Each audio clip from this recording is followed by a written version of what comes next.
Assalamualaikum warahmatullahi wabarakatuh. Alhamdulillahirrahmanirrahim. Teman-teman sekalian, kembali lagi di channel Kata Alris, channel yang menyuguhkan berbagai macam informasi, edukasi, dan tentang kajian-kajian Islam tentunya. Dan mudah-mudahan video ini bisa terus memberikan manfaat dan dampak positif bagi para penonton. Dan doakan juga Al-Fakir, mudah-mudahan Al-Fakir diberikan keistiqomahan untuk membuat video-video positif, ya, dan bisa menjawab berbagai macam subhat dan tuduhan-tuduhan yang dilontarkan kepada Islam. Ya, teman-teman sekalian, alhamdulillah, video kali ini kita akan membahas satu tema yang sering sekali didengungkan kepada Islam, ya, dari para orientalis dan para misionaris tentunya. Dan saya yakin teman-teman sekalian, ini bukan untuk menyudutkan salah satu agama yaitu Kristen, bukan, ya. Saya yakin banyak Kristen yang taat dan tidak suka membuat tuduhan-tuduhan atau fitnah. Ini hanya sebatas counter bagi orang-orang yang mengatasnamakan Kristen yang selalu menyudutkan Islam seperti itu, ya, yang tanpa data, tanpa dalil seperti itu. Sehingga video ini perlu untuk menjawab tuduhan-tuduhan seperti itu, ya, karena ini merasa tanggung jawab kami sebagai orang yang beriman, ya. Kita tidak peduli siapa orang itu, kita tidak peduli siapa Anda, ya. Tugas kami adalah menyampaikan kebaikan, menyampaikan kebenaran, ya. Itu tujuan kami. Teman-teman sekalian, alhamdulillah, ucapan yang sering didengungkan dari para orientalis, para misionaris yang sebenarnya itu adalah tidak berdata sama sekali dan tidak ada kevalidan sedikit pun, yang mereka hanya menyampaikan asumsi saja. Mereka menyampaikan bahwa Rasulullah Shallallahu Alaihi Wasallam itu wafat karena diracun. Ya, ini merupakan salah satu tanda mereka tidak membaca sedikit pun bukti-bukti valid atau sejarah-sejarah yang otentik, ya, yang otentik. Mereka hanya berupaya bagaimana nama Islam itu turun, dan mereka bagaimana bisa mencoba untuk membuat mental atau keimanan dari para umat Islam itu runtuh, ya. Ternyata realitanya adalah para umat Islam tidak tergoyahkan sama sekali meskipun fitnah-fitnah mereka seperti itu, ya. Justru mereka membuat berbagai macam counter balik, ya, agar apa? Sebagai edukasi buat kita semua sebagai muslim dan sebagai penyadaran kepada mereka para orientalis dan misionaris. Dan tentu saja teman-teman sekalian, mereka juga tidak akan berhenti sampai sini saja. Mereka akan terus berupaya untuk membuat fitnah-fitnah atau subhat-subhat yang ditujukan kepada Islam, kepada Allah, kepada Rasulullah Muhammad Shallallahu Alaihi Wasallam. Maka dari itu kita sebagai hamba Allah, umat Rasulullah, wajib untuk menyampaikan kebenaran seperti ini. Nah, teman-teman sekalian, kembali kepada tema awal, yaitu Rasulullah wafat karena diracun. Pertanyaan ini sangat tidak logis sekali, tidak berdalil sama sekali, tidak diuji atas validitas yang memang secara otentik ada. Ya, mereka hanya sebatas asumsi saja. Ya, kita buktikan. Ya. Teman-teman bisa melihat di dalam buku Sirah Nabawi, ya, karangan Syekh Safiyur Rahman Al-Mubarakfuri, ya, bisa dilihat di sini. Kemudian teman-teman juga bisa membaca buku di Sirah Nabawi karangan Dr. Muhammad Said Ramadan Al-Buti, ya, seperti ini. Silakan teman-teman mencari di sana. Ini masih sebatas bukti saja, ya, ini masih sedikit sekali. Tapi masih banyak bukti-bukti yang lain, tapi saya cukup ini saja, ya. Tidak perlu banyak-banyak malam mereka, ya, santai saja, ya. Ini hanya sebagai edukasi. Teman-teman sekalian, pernyataan tersebut pertama tidak berdalil, tidak berdata, ya. Memang ada peristiwa di mana Rasulullah itu berusaha untuk diracun. Peristiwa itu di mana? Yaitu ketika pasca perang Khaybar, ya. Perang Khaybar ini itu berlangsung pada bulan Muharram pada tahun 7 Hijriah, ya. Pada tahun 7 Hijriah. Dan Rasulullah wafat itu pada 11 Hijriah. Bagaimana bisa orang yang diracun, ya, kemudian masih hidup beberapa tahun, 4 tahun setelahnya pada tahun 11 Hijriah? Kan ini tidak logis sama sekali. Artinya asumsi itu runtuh, asumsi itu terbatalkan karena tanpa dalil. Itu yang pertama. Ya, itu peristiwa pada perang Khaybar pada akhir bulan Muharram tahun 7 Hijriah, ya. Sebenarnya jawaban seperti itu sudah banyak sekali dijawab, ya. Tapi mereka memang sengaja untuk terus memutar seperti itu, ya. Ya, ditanggapi ini aja lah, tanggapi sewajarnya, ya. Kemudian teman-teman sekalian, ini ada yang menarik, ya, ada yang menarik.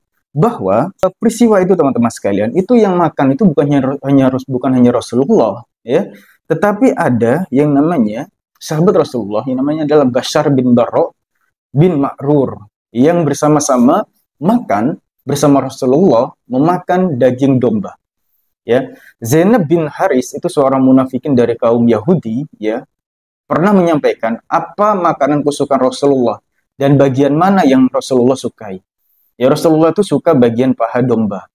Ya, akhirnya di dalam paha itu dibuburi racun yang jauh lebih banyak dibanding bagian domba yang lain. Ya, yang makan bersama Rasulullah itu adalah Bashar bin Barra bin Ma'rur. Ya, dan teman-teman sekalian, ketika Rasulullah memakan itu, Rasulullah muntahkan karena mendapatkan kabar dari Jibril alaihissalam, ya, bahwa daging domba itu merupakan domba yang beracun, kemudian dimuntahkan oleh Rasulullah. Ya, jika Rasul bukan Nabi, maka Rasulullah tetap memakan karena manusia biasa. Ya, karena Rasulullah seorang Rasul dan Nabi, pasti Allah melindungi Rasulullah Muhammad SAW dari segala macam bahaya, ya, yang terutama bahaya untuk nyawanya.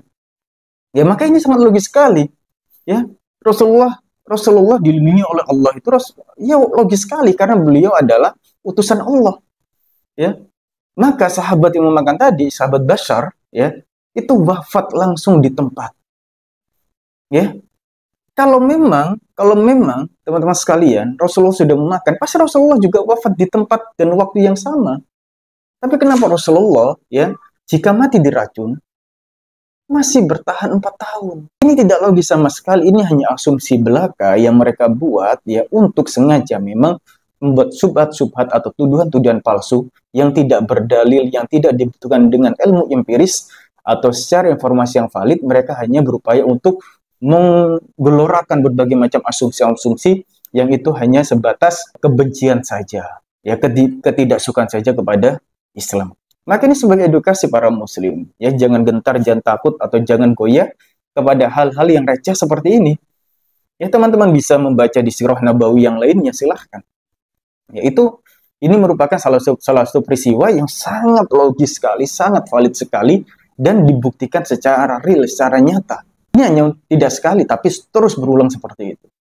Ya, Rasulullah wafat pada tahun ke-11 Hijriah, dan peristiwa ini Perang Khaybar itu adalah pada akhir Muharram, ya, di tahun ke-7 Hijriah. Ya, jika Rasulullah memakan racun, dan mati diracun, wafat diracun, maka ketika di tahun ke-7 Hijriah itu pasti sudah wafat. Maka asumsi ini gugur, terbatalkan, ya. Tidak bersandar kepada ilmu-ilmu empiris atau bukti-bukti yang valid, ya. Maka sudah Anda itu, ya, para misionaris, para kaum orientalis, ya, teruslah berbuat fitnah-fitnah, silakan. Ketika Anda membuat fitnah atau tuduhan, maka semakin banyak orang-orang yang cinta kepada Islam, orang-orang masuk kepada Islam. Ya, karena Allah telah berjanji dalam Quran surat Al-Fat, "Idza jaa nasrullahi wal fath wa ra'aitan nas yadkhuluna fi dinillahi afwaja fasabbih bihamdika rabbika wastaghfir innahu kana tawwaba." Ya, silahkan buat fitnah, silahkan buat tuduhan, maka engkau akan menyaksikan para manusia berbondong-bondong memeluk agama Islam. Itu janji Allah Subhanahu wa taala. Allahu Akbar. Allahu Akbar. Maka, ya, saya tantang siapapun kepada kaum misionaris dan orientalis untuk terus berbuat subhat, ya, untuk berbuat fitnah. Maka itu akan merugikan Anda, karena para manusia, para orang-orang akan jatuh cinta. Justru itu membuat jatuh cinta kepada Islam. Ya, silahkan. Ya, baik, itu teman-teman sekalian.